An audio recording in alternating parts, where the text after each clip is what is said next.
Dobrodošli u ulicu Vale Vouka. Ovdje se snovi ostvaruju, barem ako imate pravog susjeda na pravom mjestu. Jer u Zagrebu nije svaka ulica jednaka. Ulica Vale Vouka je specijalna. Dok mnogi građani godinama čekaju na osnovne radove, dok gradonačelnik Luka Korlaet pokazuje kako se to brzo radi.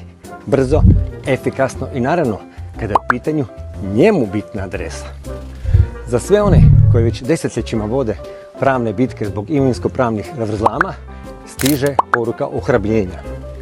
Ništa nije nemoguće. Upoznajte Luku Korlaeta, čovjeka koji je svoj problem riješio praktički u roku od nekoliko mjeseci.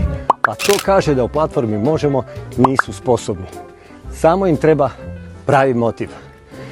Zato, dragi sugrađani, ako imate problem s nogostupima, cestama ili jednostavno želite proširiti svoje horizonte, slobodno se obratite našem dogradonačelniku. Možda i vaša ulica postane prioritet jednog dana.